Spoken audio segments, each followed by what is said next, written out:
Pourquoi cette expression d'écologie humaine désormais présente dans les débats autour de l'écologie? C'est d'abord parce que l'être humain a une nature et l'être humain doit être protégé, l'humanité doit être protégée au même titre que les entre guillemets «autres espèces» et spécifiquement ces temps-ci puisque la technique a progressé de telle sorte que l'homme est capable de dénaturer sa propre identité. On pense au entre guillemets «bébé OGM» avec un ADN modifié et donc il est important d'inclure l'humanité, pas seulement l'intégrité, du génome, mais également l'intégrité des populations, de la vie humaine, des cultures. Voilà, tout cela, fait partie aussi de la préoccupation écologique. Cette notion d'écologie humaine est d'autant plus nécessaire aujourd'hui que certains courants d'une écologie entre guillemets dite «radicale» font de l'homme une variable d'ajustement, font, de l'homme le bouc émissaire, de la situation et vont jusqu'à imaginer que la planète se passerait bien de l'humanité. D'où la nécessité de revenir à une logique de bon sens qui est que c'est sur l'homme que cela repose et que cela passe par, bien sûr, la protection de tout être humain. Et parmi les éléments qui définissent l'identité de l'humanité, il y en a un qui est très spécifique et qui est au cœur du sujet, c'est la conscience. Nous avons conscience de ce que nous faisons, de notre responsabilité par conséquent. Et cette conscience, eh bien, elle nous est commune à toute l'humanité. Et c'est cette loi morale inscrite dans nos consciences qui nous pousse à reconnaître la dignité de tout être humain, qui nous pousse aussi à être attirés par le bon, le vrai et le beau. Et par exemple, le mensonge est toujours une atteinte, une blessure infligée à autrui, et les civilisations qui seraient fondées totalement sur le mensonge ne pourraient bien sûr pas exister. Et donc cette loi morale, c'est celle qui nous rend aussi responsables vis-à-vis du reste de la création. Alors il y aurait une équation simpliste qui prétendrait que d'un côté, il y a une écologie environnementale, qui préserve le reste de la nature, de l'autre côté une écologie humaine qui préserve la nature humaine et que tout cela aboutit à l'écologie intégrale. C'est simpliste parce que tout est relié et que il n'y a pas d'écologie sans anthropologie adéquate. Il n'y a pas d'écologie si on n'a pas défini qui est l'homme, puisque c'est l'homme qui est porteur de ce souci écologique. Et la boussole d'une écologie humaine intégrale, c'est toute la personne et toutes les personnes dans leur environnement. Toute la personne avec toutes ses dimensions, c'est-à-dire un corps sexué à respecter, une dimension de psychologie, une dimension relationnelle, une dimension intellectuelle, tout cela à nourrir, à préserver, et puis aussi une dimension de transcendance qui est propre à l'humanité, et l'homme passe infiniment l'homme, comme le disait le grand Pascal. C'est 5 dimensions pour l'être humain, et puis tous les êtres humains, sans en exclure aucun, et en se souciant désormais des générations futures. Ce qui est peut-être un ajout magnifique finalement à la conscience écologique contemporaine, c'est que nous préoccupons de léguer aux générations futures une terre habitable, une humanité digne de ce nom, etc. Voilà. Alors, de ce fait, nous, dans le courant pour une écologie humaine, nous privilégions l'idée que l'écologie humaine est le chemin vers une écologie intégrale, que toute écologie est humaine dans la mesure où le rhinocéros blanc d'Afrique ne se préoccupe pas de son extinction malheureusement qui menace, alors que nous, les êtres humains, nous en préoccupons et nous sentons responsables. Donc toute écologie passe par les êtres humains qui doivent préserver à la fois leur intégrité et également l'intégrité du reste de la nature dont ils dépendent et qu'ils ont la charge de transmettre sans la dénaturer aux générations qui viennent.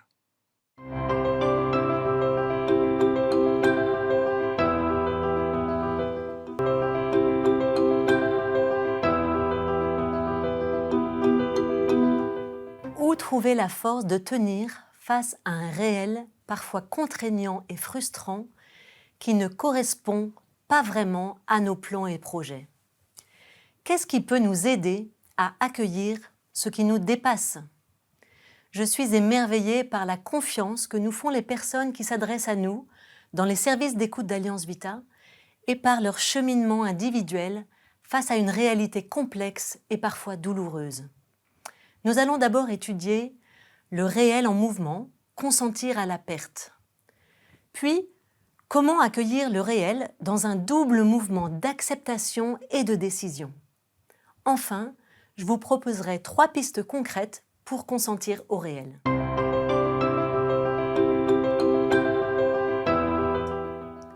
Nous sommes des êtres d'attachement. Notre réalité est construite à partir des liens que nous avons tissés avec les premières figures d'attachement, et cela dès la vie utérine. Le psychiatre et psychanalyste John Bowlby a étudié au milieu du XXe siècle le comportement et le développement des enfants séparés de leur famille. À partir de l'observation d'enfants orphelins, il décrit l'attachement. Il s'agit d'un instinct chez l'enfant correspondant au besoin vital d'être écouté, entendu, compris, soutenu, besoin actif durant toute la vie. C'est la relation répétée qui aide l'enfant à construire son attachement. L'engagement émotionnel et le temps passé ensemble sont déterminants. Satisfaire au mieux le besoin d'attachement chez l'enfant le rend plus confiant dans son exploration du monde, ses rapports émotionnels, ses interactions sociales. Ainsi, la qualité des liens d'attachement du nouveau-né est la matrice de ses liens sociaux futurs. La recherche sur l'attachement s'est intéressée plus récemment aux personnes âgées. Dans les démences débutantes, les patients luttent contre le sentiment d'insécurité en ayant recours à des figures d'attachement. Avec l'évolution de la démence, plus le patient éprouve un sentiment de vulnérabilité et d'étrangeté, plus il va se fier à une source interne de sécurité. Par exemple, avec la croyance que ses parents sont toujours en vie. Le type d'attachement du patient conditionne sa recherche d'aide auprès des proches et des soignants, et la mise en place de repères, la régularité des lieux, des visages, permettent de lutter contre le sentiment d'insécurité du patient. À présent, la perte, les étapes du deuil. Le réel en mouvement perpétuel introduit des changements qui nous font vivre des pertes, petites et grandes, tout au long de notre vie. Déménagement, rupture amoureuse, perte d'emploi, maladie, perte de capacité, décès d'un proche.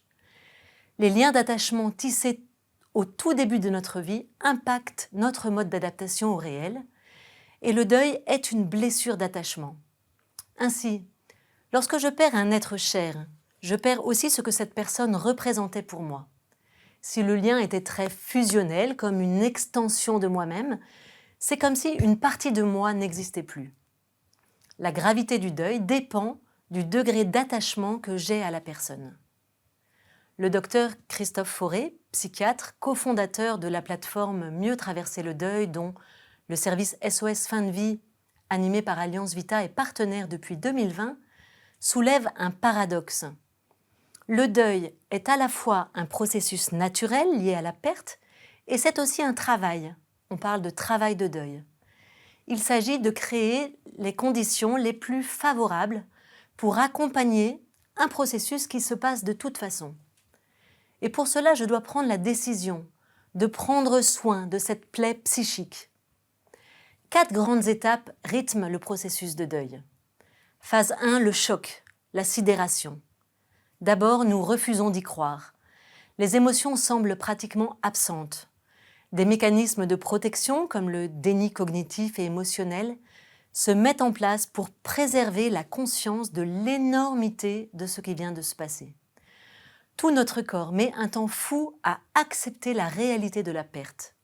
Pour aider une personne endeuillée, il faut l'aider à mettre des mots pour apprivoiser la perte. Comment ça s'est passé? Il faut le raconter 100 fois peut-être.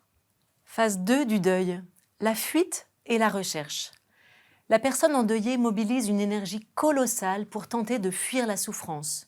Fuite dans le travail ou dans des addictions diverses. En même temps, il y a recherche pour tenter de préserver coûte que coûte la relation interrompue avec l'être aimé.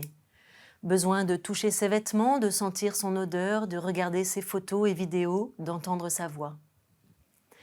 Phase 3, la déstructuration.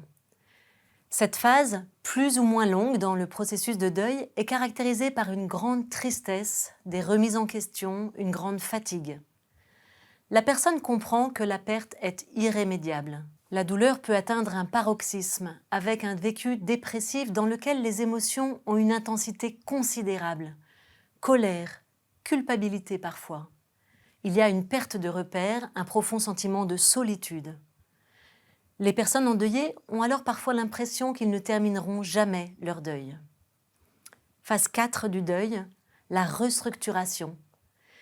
La réalité de la perte est petit à petit mieux acceptée. La personne ressent encore de la tristesse, mais elle a retrouvé son plein fonctionnement. Elle réorganise sa vie en fonction de la perte et commence à entrevoir la possibilité d'un retour à la vie. Elle redéfinit sa relation à elle-même, à autrui et au défunt. Au début de cette phase d'acceptation, on peut se demander « Est-ce que j'ai le droit d'éprouver cette sensation de bien-être ?» Ce questionnement s'accompagne d'une impression de trahir, comme si rester dans la peine était une preuve d'amour. En réalité, alors que la souffrance occupe 100% de l'espace psychique au début, progressivement, le processus de deuil permet que cette souffrance trouve sa juste place à l'intérieur de nous. Une place qui restera toujours douloureuse, le lieu de l'absence.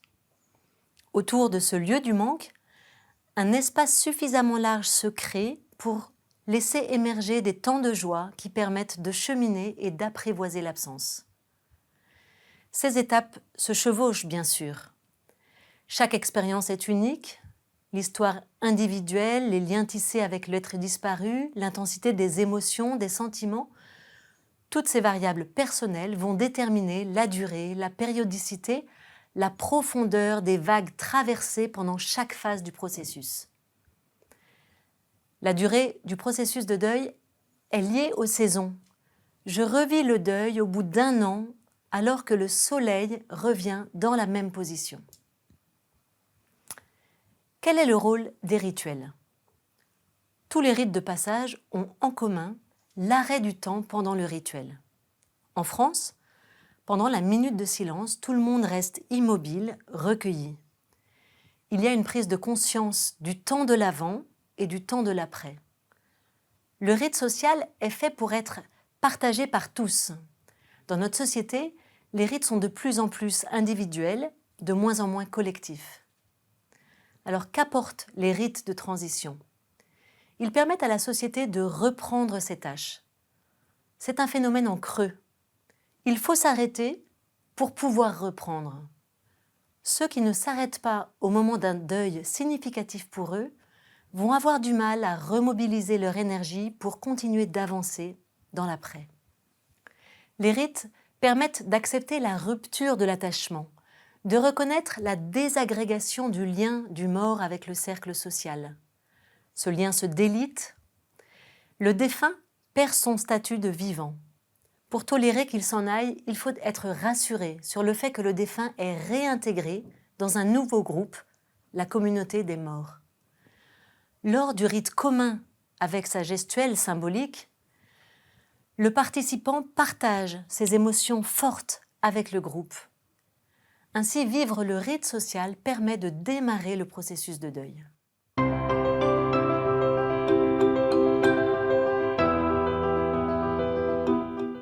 Avec le temps, la perte se transforme en gain. C'est ce que Jean Montbourquette, prêtre et psychologue québécois, appelle l'héritage. Dans son livre « Aimer, perdre et grandir », il écrit « Si tu poursuis ton deuil jusqu'à la prise de possession de ton héritage, tu seras habité d'une nouvelle présence reconnaissable à la joie, à la paix et à la liberté qu'elle suscite en toi. » Ainsi, au terme du deuil, la vie est réinvestie, il y a un regain d'énergie, un équilibre retrouvé. La vie continue sans celui que j'ai aimé imparfaitement. L'héritage, c'est ce que j'ai aimé chez lui, j'ai intégré certaines de ses qualités, mon identité est transformée. Tout ce que j'ai appris de lui me permet de vivre sans lui. Intégrer l'objet perdu, accueillir l'héritage reçu, c'est ainsi que la relation que nous avons eue se transforme, s'intériorise et que je lui rends hommage. Écouter ou consentir à la réalité de l'autre et à la mienne. Écouter, c'est se rendre disponible, ne pas avoir des idées préconçues qui tordent ou arrangent le réel à notre manière. L'écoute active, bienveillante est une technique d'accompagnement développée par le psychologue américain Carl Rogers. Son postulat fondamental est que toute personne a une tendance naturelle à se développer et elle seule dispose des moyens de régler ses propres problèmes. Centrée sur la personne, l'écoute prête attention, pas à chaque détail de son message, verbal ou non verbal. La reformulation permet à la personne écoutée de préciser sa pensée, son vécu et d'avancer dans son cheminement. Elle entend en écho un reflet de ce qu'elle vit et de ses émotions. Comment accueillir le réel, parfois contraignant et frustrant? Ce qu'il faut, c'est être heureux à partir de la vie, à partir de ce qu'elle est, tantôt banale, tantôt terrifiante, souvent joyeuse, mais jamais confortable. Il faut partir du donné, si contrariant soit-il, mais faire à partir de ce point d'arrêt imprévu un point de départ, improviser sa vie donc. C'est là toute l'histoire de notre petite vie humaine, c'est ce qui fait de tout être vivant un artiste et de toute vie une œuvre. Martin Stephens, professeur agrégé de philosophie, nous donne ce conseil précieux dans son livre « La vie en bleu ». Ainsi, lorsqu'on traverse une épreuve, il faut commencer par la vivre, l'accueillir. On se donne ainsi la chance d'ouvrir, au cœur de l'épreuve, et non pas malgré elle, un chemin pour la vie. L'acte de consentement, un acte décisif de l'esprit. Nous avons la capacité de pouvoir nommer, dire non, dire oui, donner un cadre. Cet acte de consentement, acte de l'esprit, est à la fois le plus simple et le plus décisif. Etty Hillesum, jeune Hollandaise d'origine juive qui meurt à Auschwitz en 1943 à 27 ans, écrit quelques mois plus tôt dans son journal intime. Les pires souffrances de l'homme sont celles qu'il redoute, car le grand obstacle, c'est toujours la représentation et non la réalité. La réalité, on la prend en charge avec toute la souffrance, toutes les difficultés qui s'y attachent. On la prend en charge, on la hisse sur ses épaules, et c'est en la portant que l'on accroît son endurance. Consentir à sa vie est un choix que chacun peut décider librement dans l'intimité de son cœur. Ce oui à la réalité nous ouvre à l'inattendu. Il est une forme d'abandon de nos idéaux, de nos projections, de nos plans, qui permet l'émergence d'un destin.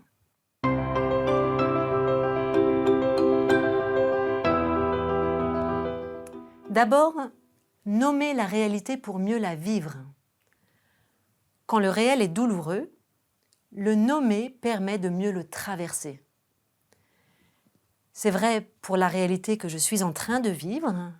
Mettre des mots sur mon vécu, mes émotions, m'aide à la prise de conscience et aussi à la prise de recul. C'est vrai aussi lorsqu'un proche traverse une réalité douloureuse. La peur d'être maladroit nous paralyse parfois et nous mure dans le silence. Mais ce silence isole davantage. Oser une présence, quelques mots, c'est tendre une main, inviter l'autre à ne pas rester seul. Ensuite, lâcher prise. Accepter de se laisser transformer par la réalité, de ne pas avoir réponse à tout. Certaines épreuves n'ont aucun sens, mais un surplus de sens peut être trouvé lorsque l'épreuve est traversée et surmontée. Laisser le temps au temps.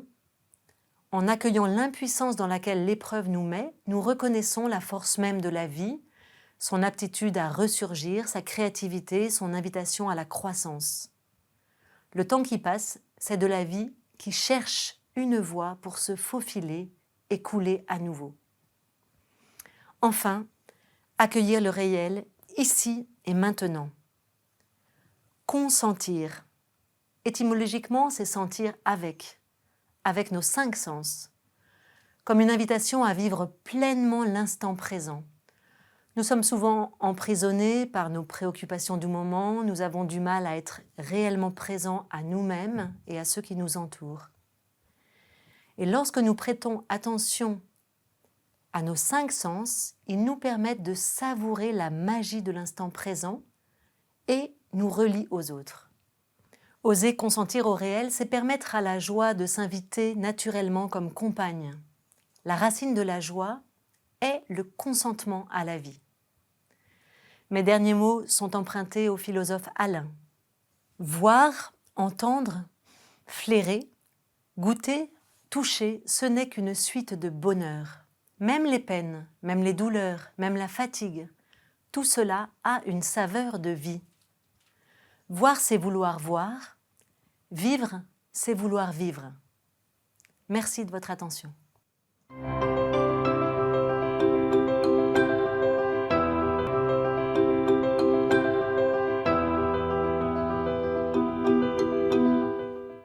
Une réalité plus large. À chacun sa réalité, à chacun sa vérité, voilà des phrases entendues régulièrement. Les débats sur notre possibilité d'accéder, de connaître la réalité telle qu'elle est sont anciens. Sommes-nous dans une caverne où nous ne voyons que les reflets vacillants de la pure réalité? Sommes-nous manipulés par un malin génie qui veut nous faire douter de tout? Sommes-nous dans une matrice, manipulée par un algorithme géant dont l'objectif caché est d'utiliser l'énergie que nous produisons pour s'entretenir lui-même? Le propos de ma présentation ne sera pas de trancher dans ces épineuses questions philosophiques. À partir du constat que la réalité est plus large que ce que nous en percevons, nous serons conduits à mieux comprendre que l'immensité de la réalité montre, premièrement, l'impossibilité de la cloisonner, de la segmenter, deuxièmement, l'impossibilité de la réduire à un scénario. Ces caractéristiques de la réalité soutiennent une vision éthique où la personne humaine ne peut être réduite ni à une marchandise, ni à un individu isolé dans une bulle.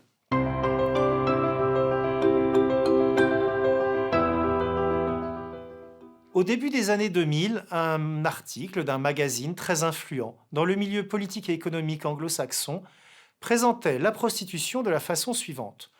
Deux personnes majeures et consentantes ont une relation sexuelle et l'une paye l'autre. Quel est le problème?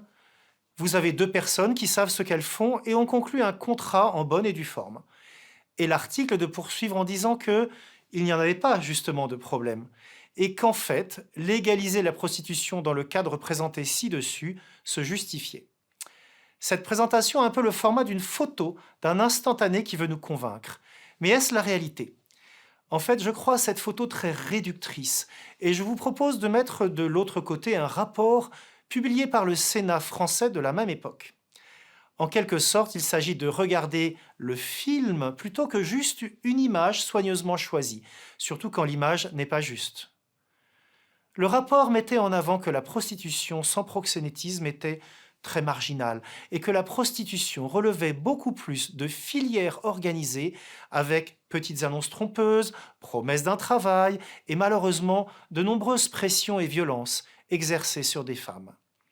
Et le rapport de dire explicitement, contrairement à ce que certaines personnes prostituées, qui sont d'ailleurs la plupart du temps manipulées, cherchent à faire croire, la prostitution est rarement le résultat d'une démarche volontaire, mais bien plutôt l'aboutissement d'une violence familiale, sociale ou économique, vécue dans un état de plus ou moins grande conscience. L'impossible cloisonnement d'une activité totalement étanche à des activités connexes ressort encore d'un autre rapport du Sénat, très récent cette fois.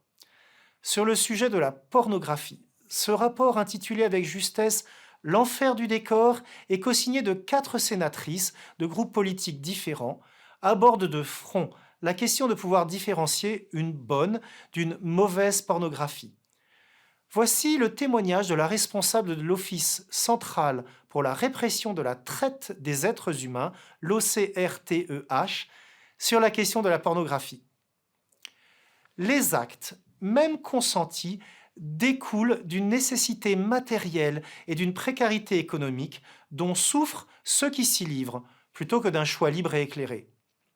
C'est bien l'esprit de notre droit de dire que, même si l'intérêt économique est partagé, personne ne doit profiter matériellement des services sexuels tarifés d'un tiers. La notion de dignité humaine est objective et supplante dans notre droit celle du consentement qui est, elle, subjective et donc sujette à la manipulation. Au bout de son enquête et des nombreuses auditions effectuées, le rapport est sans appel sur l'impossibilité de segmenter deux pornographies avec une approche qu'on appelle réglementariste. C'est, selon les termes du rapport, voué à l'échec et des formes de pornographie plus respectueuses des personnes représentent une goutte d'eau dans un océan de violence. Autrement dit, quand il s'agit de la dignité humaine. Vous ne pouvez pas cloisonner des activités en décrétant qu'une est éthique, et donc peut être légalisée, et une autre doit être combattue. Il y a une porosité de la réalité. Nous pouvons maintenant aborder un sujet plus directement en lien avec la bioéthique et où l'on retrouve le même type de raisonnement. Il s'agit de la GPA, la gestation par autrui. Il y aurait selon certains la bonne GPA, la GPA éthique, où la mère porteuse est consentante et où il y a un encadrement par un contrat, éventuellement même rédigé par des avocats. Et il y aurait la mauvaise GPA, c'est-à-dire le reste. Pourra-t-on vraiment, comme l'affirment ses partisans, segmenter ces deux GPA ? À la lumière des exemples de la prostitution, de la pornographie, les exemples cités avant, cette affirmation est plus que douteuse. Comment vérifier que le consentement de la mère porteuse n'est pas le résultat de pression économique ou sociale, voire familiale? La notion de rémunération, présente dans la grande majorité des GPA, met à mal également l'idée d'une démarche altruiste. Les partisans d'une autorisation réglementée de la GPA proposent souvent d'appeler cet argent un dédommagement, pour éviter d'employer le mot salaire. Mais qui dit dédommagement dit dommage, et dans ce cas, la réalité du mot qu'ils emploient eux-mêmes contredit l'idée d'une pratique inoffensive. Les partisans d'une GPA encadrée nous présentent des photos. Je pense par exemple aux images présentées par des agences organisant la GPA. Qui ne serait pas sensible à l'image d'un bébé ? À l'émotion d'un couple prenant un bébé dans les bras. Ce sont des images, mais il y a la réalité d'une activité économique. 50 000 € pour une GPA en Ukraine. Plus de 100 000 aux États-Unis. Il y a également la réalité du tri et de la sélection. Le site WCB, World Center for Babies, qui est une agence qui propose des dons et des ovocytes et la GPA, précise dans sa partie dons d'ovocytes: le WCB a une base gigantesque de donatrices d'ovocytes pour répondre à vos préférences. La GPA, c'est donc aussi un contrat commercial qui régit la vie d'une femme dans beaucoup de détails qui relèvent de sa vie privée. Pour reprendre les mots de la responsable de l'Office central pour la répression de la traite des êtres humains, la notion de dignité humaine est objective et supplante dans notre droit celle du consentement qui, elle, est subjective et donc sujette à manipulation. Ainsi, pour ce qui touche fondamentalement au corps humain, l'examen de la réalité conclut à l'impossibilité de segmenter, d'encadrer des pratiques contraires à la dignité intrinsèque de la personne. Si une forme de marchandisation est autorisée, les pratiques débordent le cadre initialement prévu. Pour le dire de façon imagée, on ne remet pas le dentifrice dans le tube une fois qu'on l'a fait sortir. Et les conséquences peuvent être dramatiques. La presse a relaté les cas malheureux d'enfants en attente de parents commanditaires bloqués par des mesures de confinement pendant la crise de la Covid-19. La guerre menée par la Russie contre l'Ukraine a également mis en lumière l'impossibilité de segmenter, de circonscrire une activité sur un territoire. Des mères porteuses ont dû fuir leur pays, bien naturellement, pour accoucher ailleurs, loin de leur propre famille. Dans les situations et les activités abordées, la réalité dépasse des présentations fictives construites pour vendre une activité. Et je le répète, ceci conduit à soutenir l'abolition de toute pratique de commercialisation du corps humain dans son intégralité.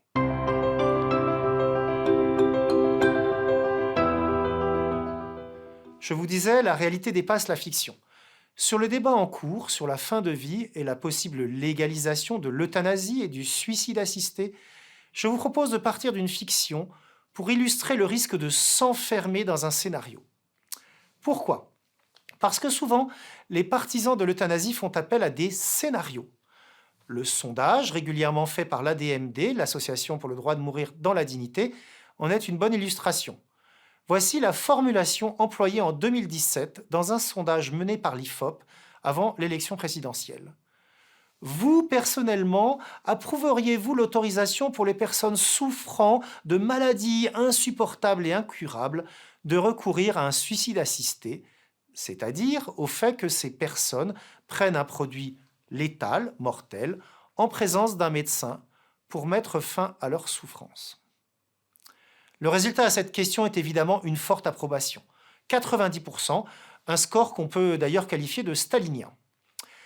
Alliance Vita a souvent dénoncé ce choix truqué, et il est truqué parce qu'il est tronqué, ce qu'on peut appeler un scénario qui enferme. Une histoire semblable a été racontée en 1922, il y a 100 ans, par le dramaturge italien Luigi Pirandello. Dans une nouvelle intitulée Soleil et ombre, l'écrivain met en scène un homme qui a décidé d'en finir.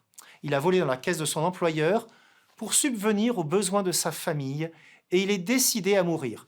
Par la noyade ou le poison, les deux options sont prêtes. Et il organise sa dernière journée, une descente vers une petite station balnéaire italienne. Là, un ami l'attrape, remarque sa mine sombre, lui organise une baignade, un repas avec d'autres amis. Et les soucis s'envolent, et le héros goûte sa journée. Mais dans la diligence qui le ramène chez lui, il repense tout d'un coup à la lettre qu'il a laissée à sa famille et où il a annoncé son suicide. Que faire? Aller au bout du scénario qu'il a écrit sur cette lettre et mettre fin à sa vie? Ou y renoncer et affronter peut-être les questions ainsi que la perspective qu'on découvre son vol, mais aussi renoncer à tous ces moments d'amitié qu'il vient de vivre?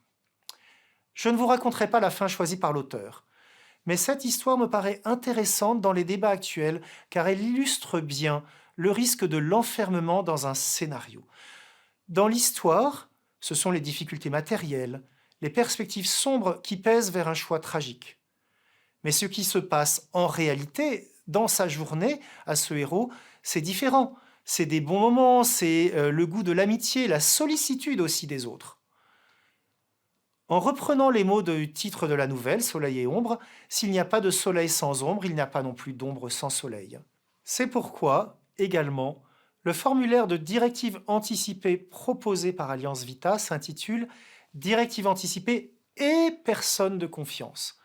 Dans la nouvelle de Pirandello, c'est bien un ami qui ouvre d'autres perspectives aux héros découragés.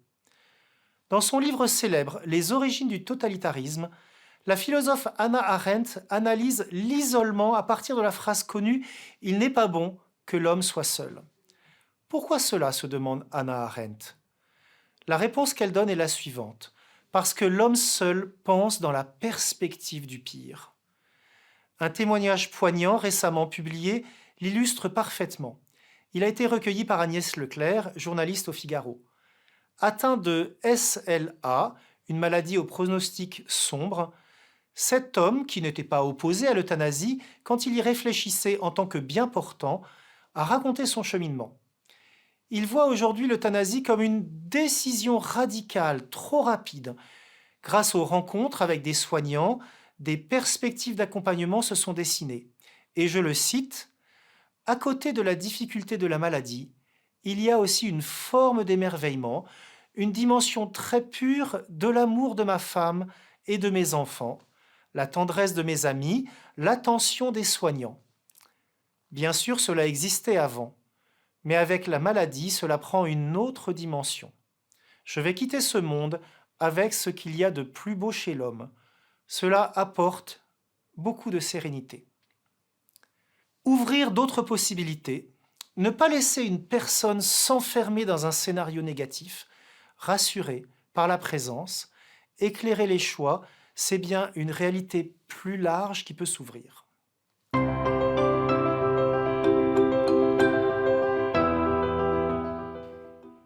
En explorant la réalité, nous voyons ainsi le danger de l'isolement et l'importance des relations. Voici une dernière anecdote instructive. Elle a été rapportée lors d'une table ronde sur le thème de la douleur par un médecin en soins palliatifs. Au début du traitement de la douleur, disait-elle, on traitait par de la morphine en sirop, donnée toutes les 4 heures aux personnes âgées de ce service de soins palliatifs. Les laboratoires ont ensuite progressé pour proposer des gélules toutes les 12 heures. La libération prolongée, c'est un grand progrès. Seulement, les personnes âgées, traitées avec le même dosage, se sentaient moins soulagées. Pourquoi ? Parce qu'il n'y avait plus la visite de l'infirmière ou de l'aide-soignante toutes les 4 heures. La docteure rappelait à quel point le patient attendent des soignants plus que leurs compétences médicales. Elles attendent leur attention, leur regard, pas seulement pour dialoguer sur leur pathologie, mais pour leur confirmer leur pleine dignité, malgré des apparences parfois contraires. Et je cite ce docteur, « C'est toute une question de relation qui est également importante à côté des thérapeutiques médicamenteuses. » Pour conclure, je voudrais reprendre le terme de beauté employé par cette personne atteinte de SLA.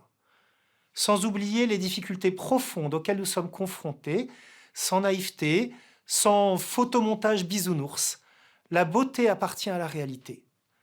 Selon le poète François Cheng, elle est cette part de gratuité qui non seulement donne du sens, mais qui nous indique qu'un sens existe, un sens pour nos vies et un sens pour le monde.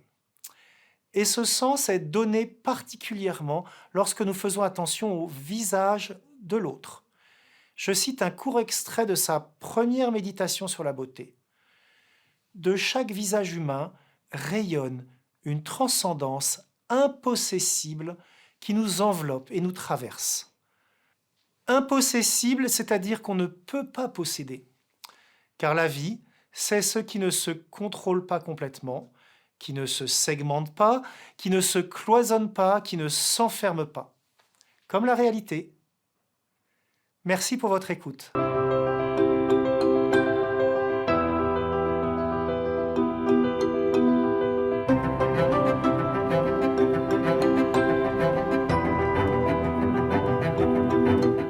Bertrand Vergely, bonjour. Bonjour.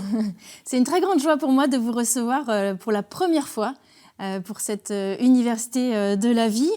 Alors, je vais vous présenter, et je ne suis pas sûre que vous aimiez, mais comme un très grand penseur de notre époque.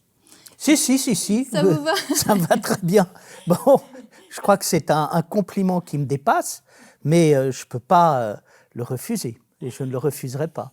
Parce que je sais que vous vous présentez plus humblement comme un artisan philosophe. Exactement. Voilà. Vous êtes donc philosophe, vous êtes normalien, agrégé, vous êtes aussi théologien et vous enseignez à l'Institut de théologie orthodoxe Saint-Serge.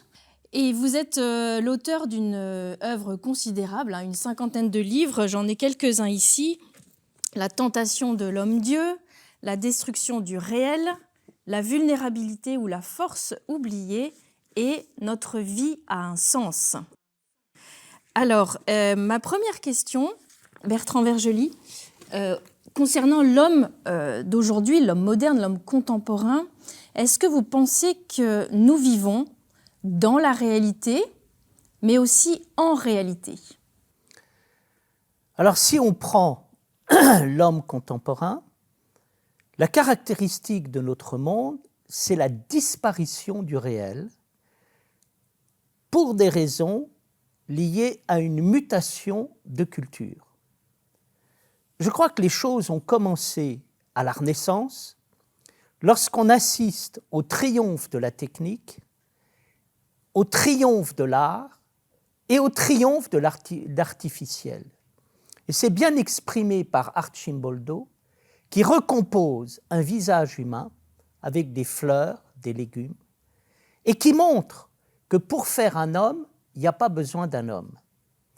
Là, nous avons le début d'une aventure qui se réalise dans notre monde, où la nationalité saoudienne a été accordée en 2017 à un robot nommé Sophia, capable de tenir une conversation.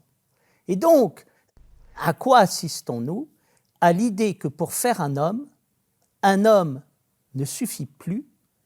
Une bonne imitation fait office d'homme. C'est ça qui change complètement et qui marque le triomphe de la technique. La technique en soi est une bonne chose, c'est même une chose céleste, grâce au raisonnement fin-moyen. Ce qui est une moins bonne chose, c'est le vertige qui saisit soudain un certain nombre de chercheurs et de savants qui se disent, si avec les performances de la technique, eh bien, on changeait radicalement l'homme et on créait un autre homme. Donc la disparition du réel est marquée par la substitution on veut substituer à la réalité une réalité artificielle et en mettant l'artifice au-dessus du réel. Et dans la destruction du réel, justement, vous parlez de 3 effacements. L'effacement de l'origine, l'effacement de l'homme et l'effacement du vrai. Est-ce que, pour compléter ce que vous venez de dire, ce n'est pas l'effacement du vrai, en fait, qui conditionne les autres? Tout à fait. L'effacement du vrai, ça veut dire le refus de tout modèle donné a priori, chacun devenant celui qui détermine le modèle. Plus d'identité, plus de vérité, sous prétexte de ne pas imposer quoi que ce soit et d'être totalement libre. La caractéristique de notre époque, de tout ramener à l'individu et à sa capacité d'appeler réel ce qu'il décrète et ce qu'il veut. C'est ça, la disparition du réel, c'est-à-dire c'est moi qui décrète ce que je suis et ce qui existe. La réalité, c'est la réalité pour moi. La vérité, c'est la vérité pour moi. La morale, c'est la morale pour moi. Voilà. C'est ça, la caractéristique de notre monde. C'est l'homme autoconstruit un peu. C'est l'homme autoconstruit. Hein. Olivier Rey avait écrit Une folle solitude, et c'est le fantasme de l'homme autoconstruit qui se crée lui-même. Alors, vous avez évoqué cette manière dont on voudrait humaniser les robots. Finalement, on essaye aussi de robotiser l'homme, et puis il y a des distinctions qui se perdent aujourd'hui entre l'homme et la machine, entre l'homme et l'animal, mais aussi entre l'homme et la femme au sein d'une même nature humaine. Pourquoi on en est là et qu'est-ce qu'il faut dire de l'homme aujourd'hui pour contester ce qui là est une forme de destruction du réel? La caractéristique, c'est que nous vivons un développement de l'individualisme absolu, qui effectivement fait sauter les 4 limites qui nous protègent, la différence homme-machine, homme-animal, homme-femme, virtuel-réel, au nom de quoi? Au nom de l'individu qui va pouvoir jouer avec tout et permettre à l'homme ludique de prendre le pouvoir et de s'imposer.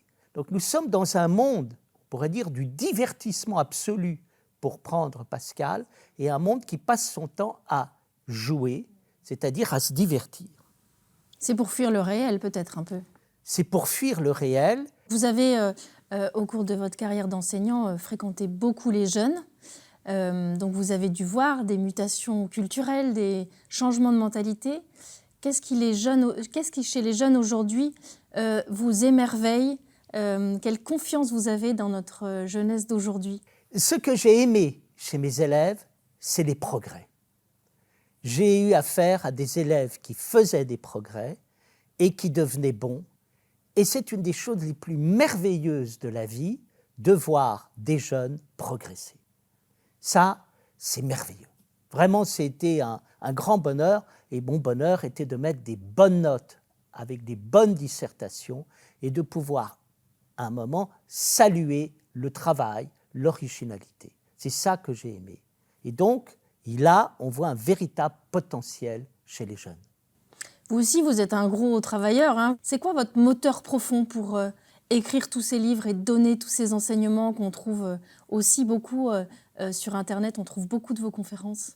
Écoutez, je n'en sais rien. Je suis incapable de vous dire ce qui me meut, étant donné que ça ne vient pas de moi. Ça vient plutôt de la société et des éditeurs. C'est les éditeurs qui sont venus me voir et qui m'ont dit « Voulez-vous écrire ?» Et puis on est venu me voir en disant « Voulez-vous parler ?» Finalement, c'est les autres et la société qui ont fait de moi ce que je suis devenu. Ils m'ont bousculé, ils m'ont invité à réfléchir et à écrire, et j'étais très content de ne pas donner mon avis. J'étais très content que ce me soit imposé. J'ai trouvé ça merveilleux. Je trouve que là, il y avait le sentiment de rencontrer une destinée. Comprenez? Oui. Donc, ce n'est pas ma volonté, c'est autre chose. Et du coup, c'est mieux que ma volonté. C'est souvent les autres qui nous envoient dans notre propre Et mission. à travers eux, c'est le ciel qui parle et qui est venu frapper à ma porte, me réveiller, m'obliger à travailler. Et j'ai adoré. Voilà, j'ai beaucoup aimé ça. Et ce que j'ai aimé, c'est que chaque livre chaque conférence est une rencontre. Et il y a toujours eu le travail intellectuel et la rencontre personnelle, et l'alliance entre les deux est une merveille. On sent dans vos écrits, dans vos travaux, une très grande clairvoyance sur les enjeux d'aujourd'hui, ancrés aussi dans l'histoire humaine, dans toute l'aventure humaine. On sent, vous révélez un certain nombre d'enjeux qui sont vertigineux, qui mettent presque en péril la survie humaine. Et pour autant, je trouve, chez vous, il y a toujours une forme d'amour de l'homme, de la vie, une très grande espérance ancrée en vous. Qu'est-ce qui nourrit cette espérance que vous avez en l'homme, en la vie? Je crois qu'il y a des choses très graves qui sont en train de se passer, mais commandement céleste, ne jamais être désespéré et penser que la situation est catastrophique et va directement à l'abîme. Ce qui me donne de l'espérance, c'est le mot espérance lui-même. Qu'est-ce que c'est que l'espérance? C'est l'idée que la vie est fondamentalement ouverte. Et ça, c'est très très important de le garder parce que ça vous évite la folie, la méchanceté et le désespoir. Qu'est-ce qui me permet de garder de l'espérance? C'est tout simplement un sentiment de protection de moi-même. Si je suis désespéré et je pense que tout va à l'abîme, je suis triste, je sens la méchanceté, l'aigreur, la violence venir. Je ne veux pas être saisi par des forces négatives et par régulation, je suis délibérément ouvert à l'avenir et j'aime une deuxième chose. Nous ne savons pas tout et il y a toujours des événements inattendus, imprévus et bénéfiques qui interviennent dans la réalité. Et donc ça vous permet de garder l'œil ouvert en disant « nous ne sommes pas perdus et nous ne savons pas tout ». Par là même, la réalité demeure ouverte et donc on garde son jugement et on ne se laisse pas embarquer par les passions. Dans La destruction du réel, justement, vous parlez des 10 attitudes les plus courantes face aux enjeux de notre temps. Vous parlez de la résignation, de l'espérance tragique, de l'apocalypse, du déni, du progressisme aussi, puis d'autres. Et vous en mentionnez une 11e qui résonne avec ce que vous venez de partager. Et une clé qui vous aide à vivre et vous donne de la force, c'est l'imprévisible. Est-ce que vous pouvez nous... Oui, j'ai entendu toutes sortes d'interprétations du monde qui est le nôtre, et j'ai trouvé assez banal. Et ce que je pense, même si je pense qu'il se passe des choses graves actuellement dans notre monde, je pense qu'il y a toujours quelque chose d'imprévisible qui arrive et qui parfois donne aux événements une tournure totalement inattendue. Donc, je me permets de dire, il va y avoir un changement qui va ne faire que des vivants et pas des morts. Et je pense que mathématiquement, nous allons retrouver une haute connaissance spirituelle. Pour l'instant, nous avons étudié tous les scénarios et nous apercevons que tous sont bloqués. Le scénario qui est le nôtre, c'est « la science va nous permettre d'être de plus en plus puissants ». C'est faux. La science ne nous permet pas forcément d'être de plus en plus puissants et parfois, même, elle obère notre capacité d'être puissants. Ce que je sens dans notre époque, c'est que nous sommes arrivés à une limite et qu'il faut autre chose. Seule l'aventure intérieure spirituelle et céleste est capable de transformer l'humanité et de la libérer des démons qui se sont emparés d'elle et qui l'asservissent. Voilà. Alors, on est dans la séquence qui s'appelle « Un futur à tisser ». Qu'est-ce que ça vous évoque, cette thématique du futur à tisser? Est-ce que vraiment on a prise sur ce futur pour le travailler? Ah oui. Le futur à tisser repose sur une chose qui est essentielle, à savoir que l'humanité a un avenir. Dès que vous dites que l'humanité a un avenir et pas seulement un passé, ben ça change tout. Donc, je crois que ce qui permet d'aller vers le futur, c'est l'idée même que l'avenir est possible. Il y a un potentiel incroyable à l'intérieur de l'humanité et il est loin d'être fini. Eh bien, un grand merci, Bertrand Vergely, d'avoir été parmi nous ce soir. Merci beaucoup. Merci de m'avoir accueilli, ce fut un bonheur.